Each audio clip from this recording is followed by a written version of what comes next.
Malam ini kita akan belajar dari doa Nabi Amos. Nah, siapakah Nabi Amos ini?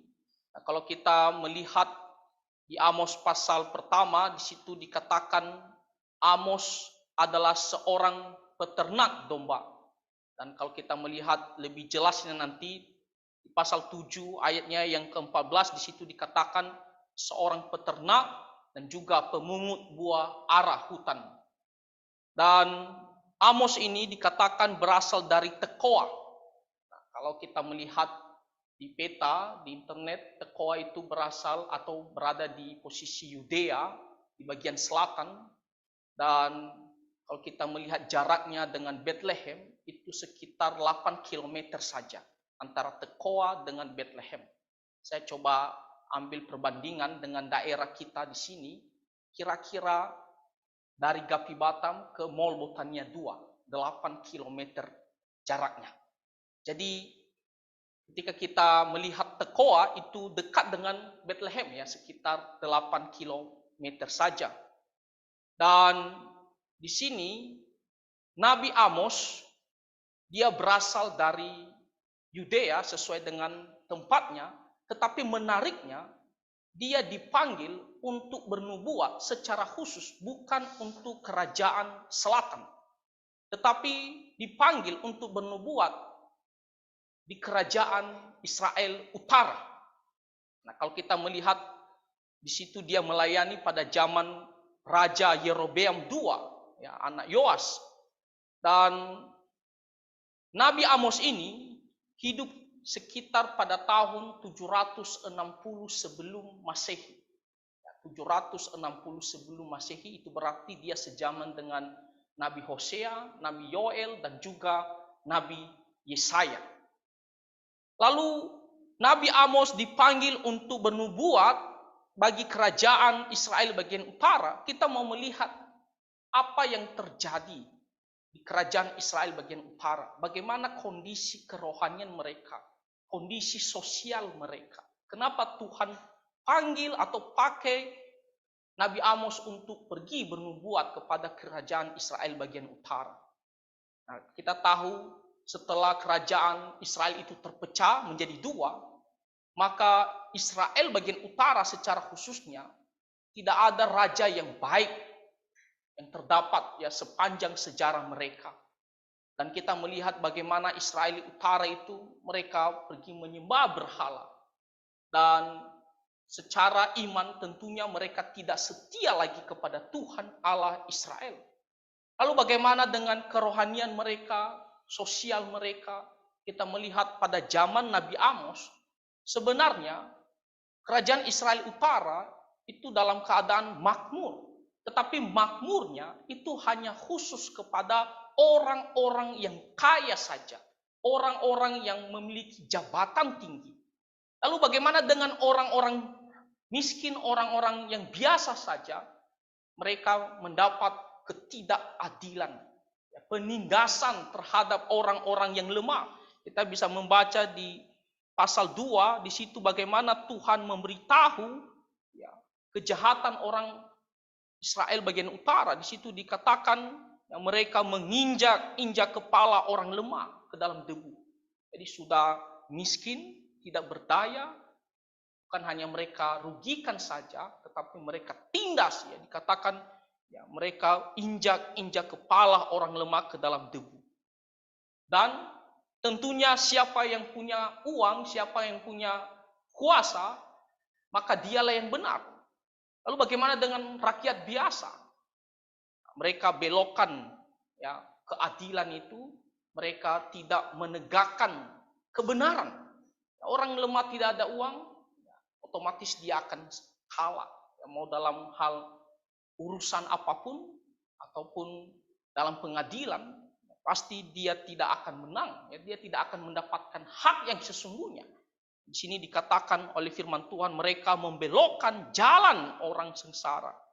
Dan tidak hanya itu, di situ dikatakan bahwa juga ada perbuatan ya percabulan yang dilakukan oleh orang-orang pada saat itu. Di situ dikatakan anak dan ayah pergi menjamah seorang perempuan muda sehingga melanggar kekudusan ya nama. Jadi kita melihat bagaimana kondisi Israel bagian utara pada saat itu, ya pada zaman Nabi Amos, secara iman ya mereka tidak setia kepada Tuhan, lalu secara sosial bagaimana orang-orang lemah ditindas dan mereka hidup di dalam kejahatan, ya di sini dikatakan mereka melanggar kekudusan. Nah, oleh karena itu Tuhan memanggil ya, Nabi Amos.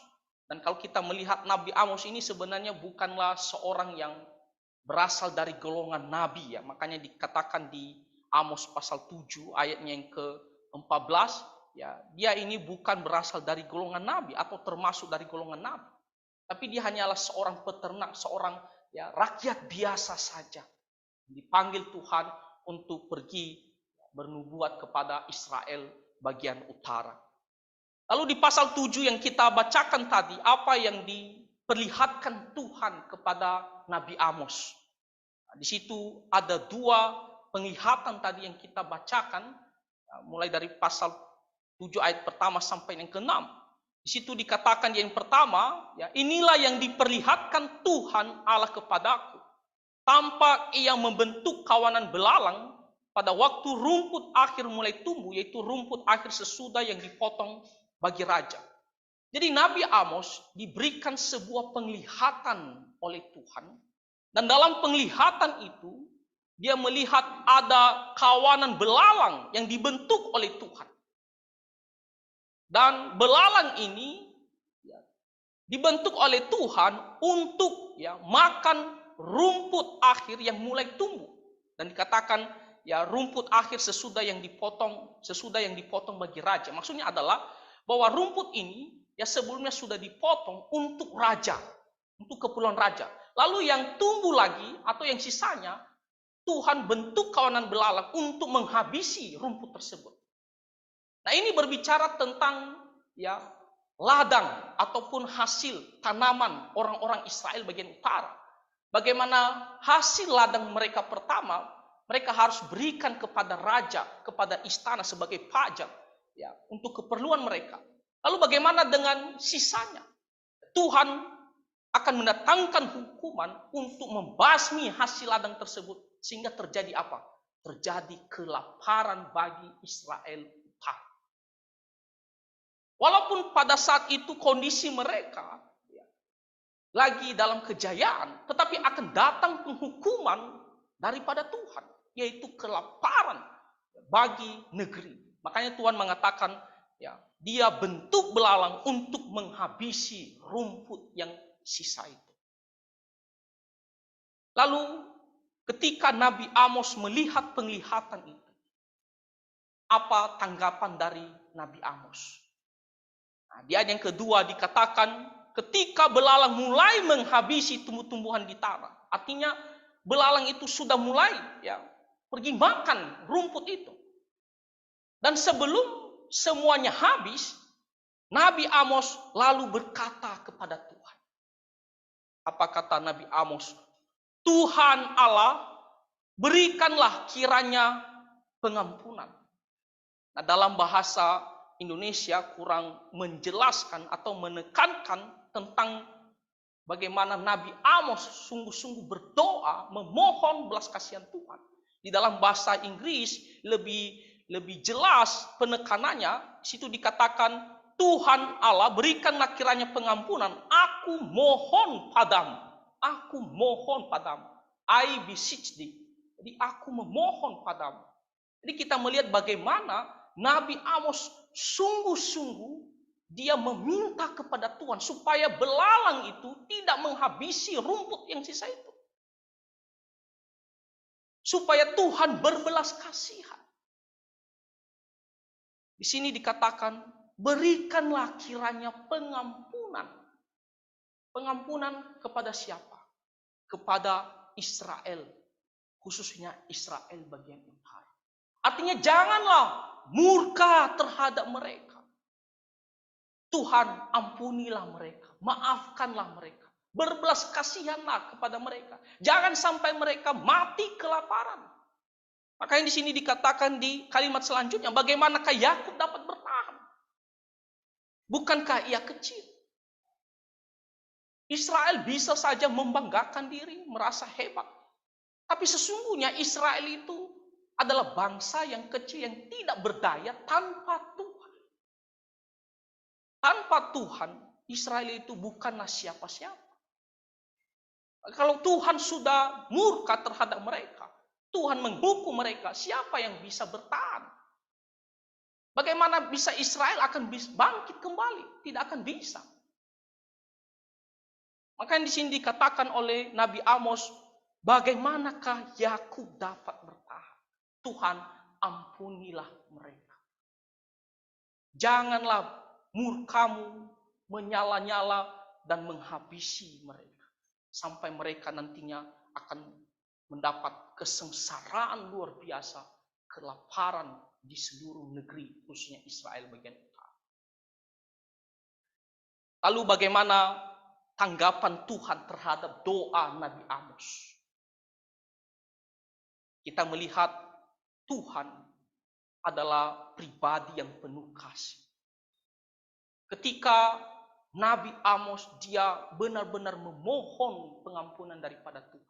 Dikatakan, aku memohon padamu. Tuhan tidak mengabaikanlah doa seperti demikian. Dia penuh kasih, belas kasihan. Ketika Nabi Amos berdoa, memohon kepadanya, yang ketiga dikatakan, maka menyesalah Tuhan karena hal itu. Dan Tuhan pastikan itu tidak akan terjadi, firman Tuhan. Artinya apa? Hukuman Tuhan ini tidak akan menimpa Israel bagian utara. Maka di sini dikatakan itu tidak akan terjadi. Jadi Tuhan seolah-olah kita melihat dia mengalah. Tidak jadi menghukum Israel bagian utara. Tapi sesungguhnya penekanannya bagaimana Tuhan dia mendengarkan doa Nabi Amos. Tentunya Tuhan mengasihi Israel bagian utara. Tuhan mau mereka bertobat. Tuhan mau mereka meninggalkan kejahatan mereka. Dan mendapatkan hal yang baik daripada Tuhan. Bukan murka daripada Tuhan. Makanya ketika Nabi Amos berdoa sungguh-sungguh, Tuhan mendengarkan doanya. Dan Tuhan mengatakan itu tidak akan terjadi. Lalu selanjutnya di ayat yang keempat, Tuhan memberikan penglihatan. Yang kedua, dikatakan, inilah yang diperlihatkan Tuhan Allahku kepadaku. Tampak Tuhan Allah memanggil api untuk melakukan hukuman. Api itu memakan habis samudra raya dan akan memakan habis tanah ladang. Kalau tadi belalang, tapi sekarang bukan lagi pakai belalang untuk menghukum Israel bagian utara. Di sini dikatakan api. Api yang memakan habis samudra raya dan memakan habis tanah ladang. Jadi benar-benar akan membuat ladang ataupun hasil tanaman mereka mati semua. Kalau belalang itu dia makan daunnya pelan-pelan. Dan masih ada akarnya. Tapi kalau api dia benar-benar buat kering. Hangus semuanya. Tidak ada harapan. Tuhan memberikan penglihatan hukuman yang kedua ini. Karena orang Israel tidak ada pertobatan. Maka Tuhan mau mendatangkan penghukuman bagi orang Israel. Tetapi kembali lagi Nabi Amos. Dia datang kepada Tuhan. Dan dia yang kelima, Nabi Amos berkata lagi kepada Tuhan. Tuhan Allah, hentikanlah kiranya. Di sini Nabi Amos bukan seperti memerintah Tuhan atau mengatur Tuhan. Tapi di sini dia memohon kepada Tuhan. Lagi-lagi kalau kita membaca dalam bahasa Inggris versi KJV, di situ juga tertulis, aku memohon padamu.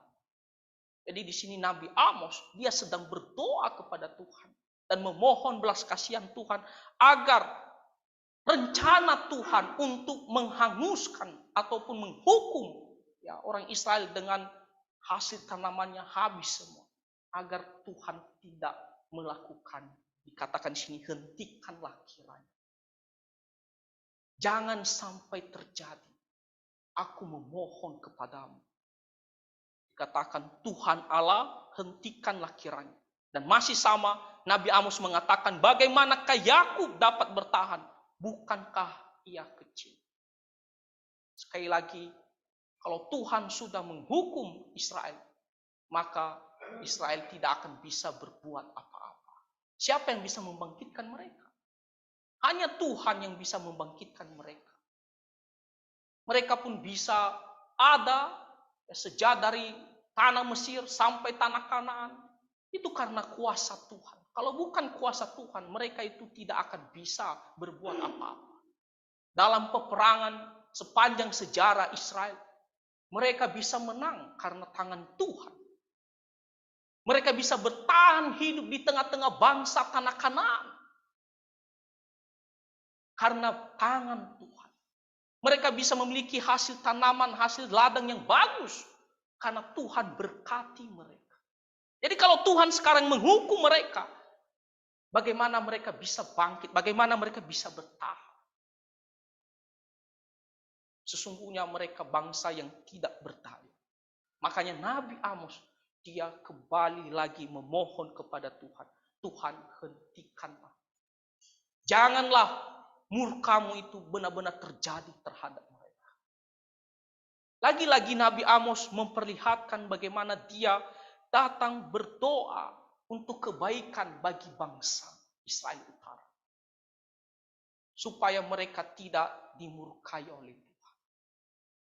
Dan dia mengatakan, hentikanlah kiranya. Lalu Tuhan kembali lagi dia menunjukkan kasihnya kepada Israel bagian utara dengan mendengarkan doa dari Nabi Amos ini. Kalimat yang sama di ayat yang ke-6 kembali lagi dikatakan, maka menyesallah Tuhan karena hal itu.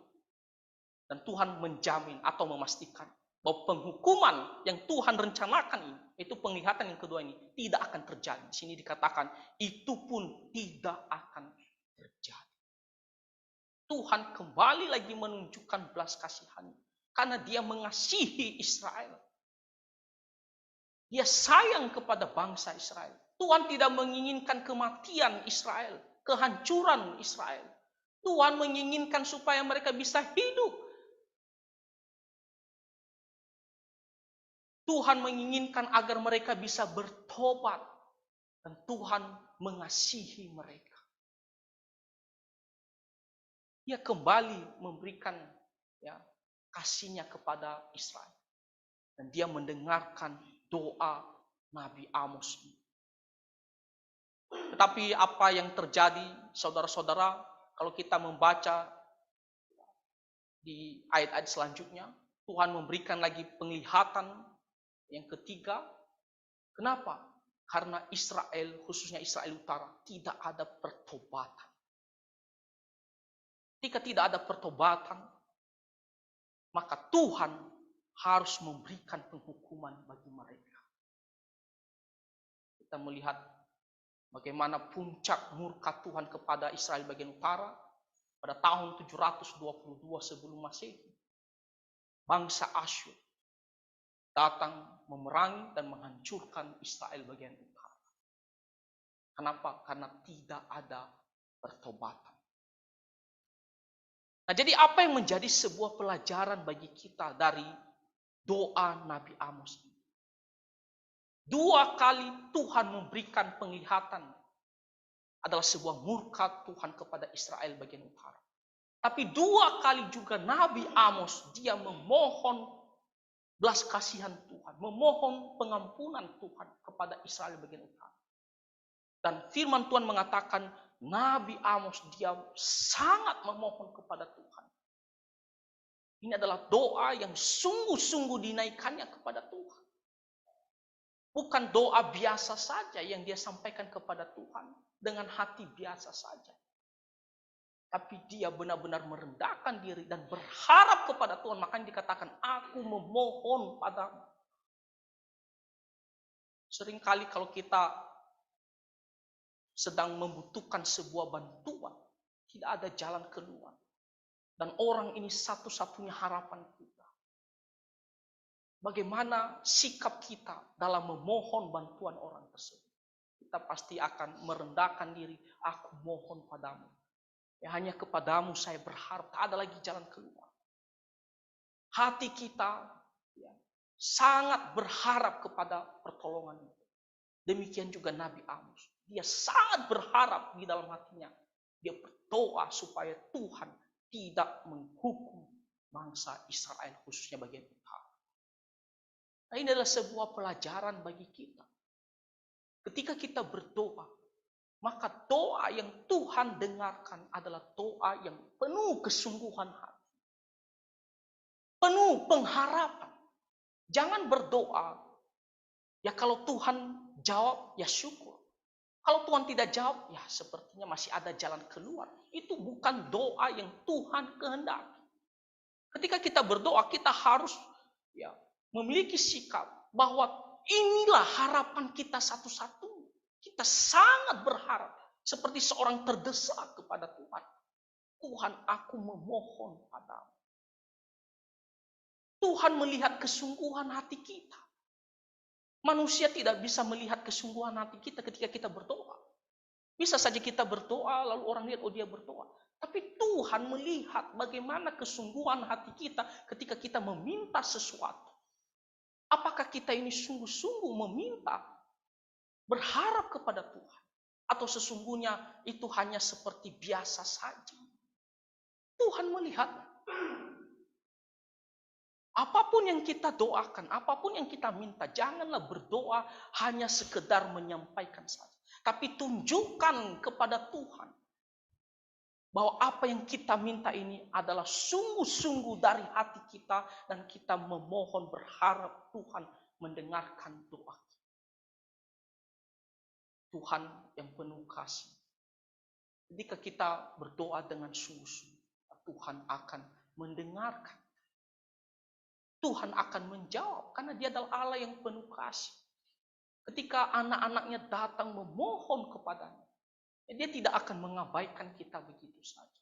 Kalau memang yang kita minta itu sungguh-sungguh dari hati kita.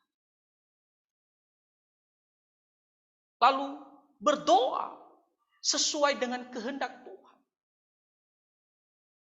Nabi Amos dia memohon supaya Tuhan tidak menghukum Israel bagian utara. Tentunya Nabi Amos tahu bagaimana Tuhan itu begitu mengasihi Israel.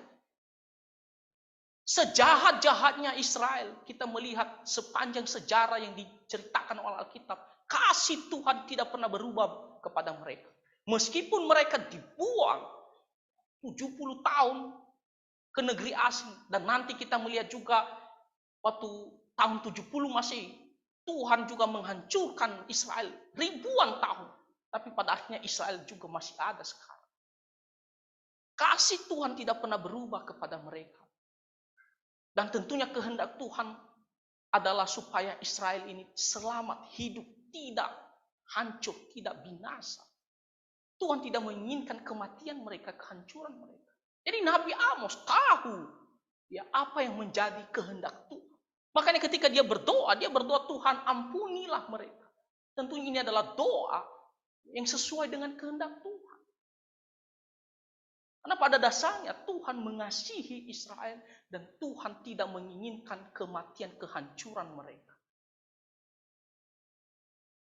Maka ini adalah sebuah pelajaran juga bagi kita.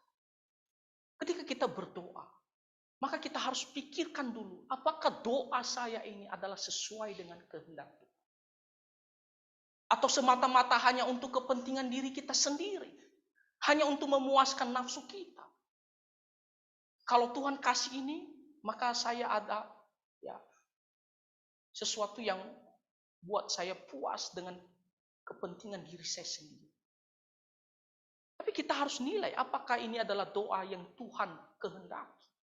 Karena kalaupun kita berdoa sungguh-sungguh, kalau itu doa sesuatu yang salah di mata Tuhan, tidak sesuai dengan kehendaknya, hanya untuk kepuasan diri kita, Tuhan pun jelas tidak akan menjawab. Tuhan tidak akan menunjukkan belas kasihannya, karena itu sesuatu yang tidak berkenan kepadanya. Jadi harus berdoa dengan sungguh-sungguh, dan doa itu adalah sesuai dengan kehendak. Dalam arti sesuatu yang tidak berdosa, sesuatu yang tidak salah, sesuatu yang tidak semata-mata sebenarnya untuk kepentingan diri kita sendiri. Walaupun kita bungkus dia, oh enggak, sebenarnya untuk ini, untuk kemuliaan nama Tuhan. Tapi Tuhan, lagi-lagi Tuhan tahu isi hati kita. Sebenarnya motivasi kita itu apa? Tuhan tahu. Manusia bisa kita jelaskan sama dia supaya kita bisa mengelabui dia bahwa ini doa ini untuk ini, untuk ini. Sehingga manusia melihat, oh bagus ya doa ini. Tapi isi hati kita, di balik hati kita apa tujuannya? Apa motivasinya? Manusia tidak tahu. Tapi Tuhan mengetahui isi hati kita yang paling dalam pun apa motivasinya. Jadi kalau motivasi kita adalah hal yang salah, Tuhan pun tidak akan mendengarkan. Jadi Tuhan tidak bisa ditipu. Manusia kita bisa tipu, tapi Tuhan tidak bisa. Nah, dia adalah Tuhan yang maha tahu. Saudara-saudara, Nabi Amos memberikan kita pelajaran. Kita berdoa dengan sungguh-sungguh dan doa yang sesuai dengan kehendak Tuhan. Nah, di dalam kehidupan kita banyak hal yang bisa kita doakan. Nah, kalau kita belajar dari apa yang disampaikan firman Tuhan ini, Nabi Amos mendoakan bangsa Israel supaya Tuhan mengampuni mereka. Nah, kita dalam kebutuhan doa kita juga banyak hal yang kita bisa doakan. Salah satunya kita bisa doakan orang lain. Kalau Nabi Amos dia mendoakan pengampunan bagi mereka Israel, supaya Tuhan berbelas kasihan kepada mereka. Kita juga bisa doakan tentang orang lain, terutama tentang keselamatan mereka. Ada keluarga kita yang belum percaya. Ada orang-orang yang kita kenal, orang-orang yang kita kasihi, sudah lama berteman dengan kita. Kita ingin mereka diselamatkan. Kita ingin mereka mendengarkan Injil. Kita juga bisa doakan mereka. Tuhan, ampunilah mereka. Ampunilah orang ini. Dan Tuhan berbelas kasihanlah kepadanya. Bukakanlah hatinya. Supaya dia bisa mendengarkan Injilmu. Menerima engkau dan percaya kepada Tuhan. Nabi Amos mendoakan. Walaupun di sini ya dia mendoakan supaya Tuhan tidak menghukum Israel. Tapi Nabi Amos mendoakan pengampunan bagi mereka. Maka kita juga bisa doakan orang lain. Oh, ada orang tua kita, anak-anak kita, suami kita, istri kita. Mungkin kita lihat dia sudah lama dia mendengarkan Injil, tapi dia belum membuka hati. Saudara-saudara, kalau kita berdoa sungguh-sungguh, harapan itu selalu ada, saudara. Memang kita tidak tahu kehendak Tuhan. Apakah orang ini diselamatkan atau tidak? Kita tidak tahu. Tapi kalau kita berdoa sungguh-sungguh, kita selalu ada harapan, oh Tuhan akan mendengarkan doa kita. Jadi kita bisa doakan supaya orang ini dia bisa yang mendapatkan pengampunan dan percaya kepada Tuhan. Kita mau Natal tanggal 24 malam, dan kita mau bawa banyak orang untuk mendengarkan tentang Tuhan Yesus Kristus. Ini adalah momen yang sangat bagus yang Tuhan berikan kepada kita untuk membawa jiwa kepada Tuhan agar mereka mendengarkan apa itu Natal.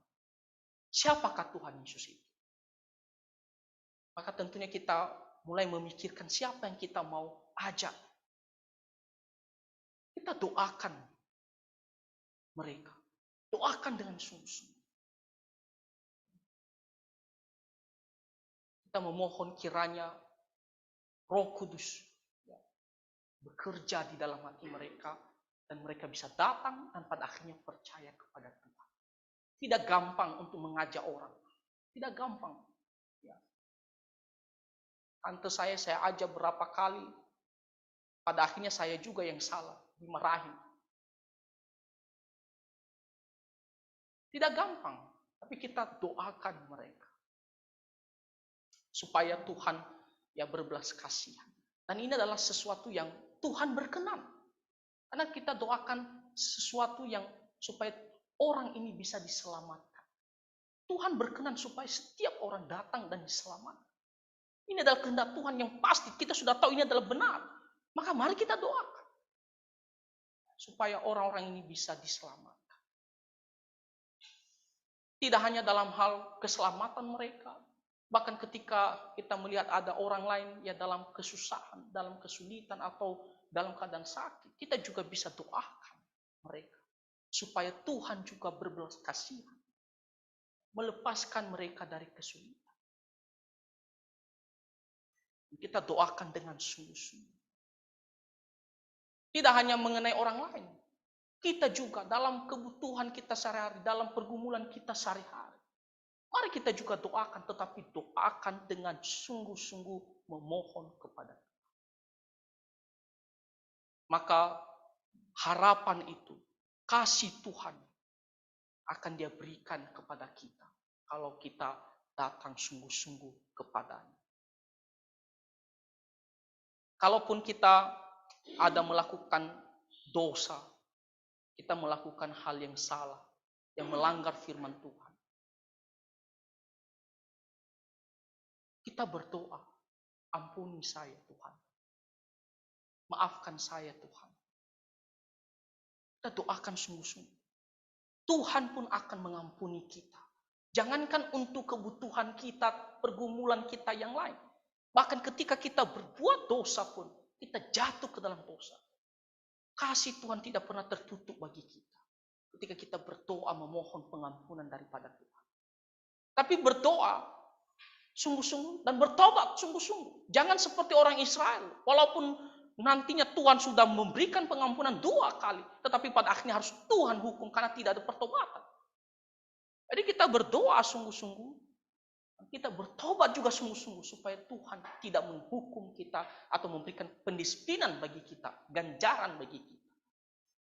Kalau kita bertobat sungguh-sungguh, tentunya kasih Tuhan ada bagi kita. Tuhan maafkan. Saudara-saudara, saya tutup firman Tuhan ini dengan sebuah kesaksian mengenai doa yang sungguh-sungguh didengarkan oleh Tuhan. Dalam sejarah gereja ada seorang ibu yang cukup terkenal karena kesaksian doanya yang hidup pada abad keempat Masehi. Ibu ini bernama Monica. Saya rasa kita sebagian sudah tahu siapakah Ibu Monica ini. Dia adalah ibu dari Agustinus, seorang bapak gereja yang dimana begitu memiliki kontribusi besar terhadap gereja, terhadap doktrin-doktrin gereja. Ibu Monica ini waktu dia memiliki anak dan secara khusus Agustinus, dia melihat Agustinus ini dia bertumbuh, tapi dalam kehidupan yang memuaskan kedagingannya, mengikuti keinginannya. Tidak ada hati untuk datang kepada Tuhan dan takut akan Tuhan. Hidup di dalam dosa Agustinus. Sejarah mencatat bahwa Ibu Monica bergumul terus dan berdoa terus menerus dengan air mata supaya anaknya Agustinus ini bisa bertobat, datang kepada Tuhan. Beberapa tahun kemudian, setelah umurnya 17 Agustinus, beberapa tahun kemudian dia mendengar bahwa Agustinus dia percaya terhadap ajaran Manikeisme, ajaran Gnostik. Dan dia mengatakan kepada ibunya, saya sudah punya kepercayaan sekarang, yaitu ajaran Gnostik, Manikeisme. Mamanya atau Ibu Monica, dia lebih bergumul lagi dan berdoa. Tapi dia selalu memiliki suatu keyakinan, kepercayaan. Bahwa jikalau dia benar-benar menaruh pengharapannya kepada Tuhan, Tuhan akan mendengarkan doa. Ibu Monica, dia bergumul dan berdoa terus menerus dengan air mata. Tiada henti-hentinya memohon supaya Agustinus ini nantinya dia bisa datang kepada Tuhan. Tentunya dia memohon supaya Tuhan mengampuni Agustinus dan bertobat. Dan pada akhirnya kita melihat Agustinus ini adalah sebuah anugerah Tuhan yang luar biasa. Salah satu dosa yang dia lakukan adalah dosa seks. Dan dosa seks ini adalah dosa yang sulit ditinggalkan oleh orang pada dasarnya. Sulit. Ini adalah dosa yang tidak gampang ditinggalkan oleh manusia. Sudah hidup bertahun-tahun di dalam dosa ini. Tapi kita melihat pada akhirnya Agustinus dia bisa tinggalkan dosa-dosanya. Ibu Monica, dia bersuka cita karena Tuhan mendengarkan doanya. Nah, jadi saudara-saudara, marilah kita juga seperti Nabi Amos. Mari kita datang berdoa dengan hati kita yang paling dalam dan dengan doa yang sesuai kehendak Tuhan. Mari kita doakan tidak hanya untuk diri kita, tapi kita doakan juga untuk orang lain, supaya Tuhan berbelas kasihan kepada mereka. Kiranya firman Tuhan ini bisa menolong kita, kehidupan doa kita lebih baik lagi, dengan belajar dari doa Nabi Amos. Tuhan Yesus memberkati kita semua. Mari kita bersatu di dalam doa. Bapa kami yang ada di surga, kami sangat bersyukur. Melalui doa Nabi Amos kami diingatkan kembali, diberikan pelajaran, supaya kami dalam berdoa biarlah kami sungguh-sungguh dari hati kami memohon belas kasihan. Dan apa yang kami doakan adalah sesuai dengan kehendak-Mu, sesuatu yang tidak bertentangan dari kehendak-Mu. Bapa Surgawi, tolonglah kami supaya kami juga bisa datang berdoa, tidak hanya untuk diri kami, tetapi untuk orang lain juga, supaya mereka juga bisa mendapatkan belas kasihan dan pertolongan daripada Tuhan. Terima kasih ya Tuhan, ampunilah dosa-dosa kami. Dalam nama Tuhan Yesus kami berdoa. Amin.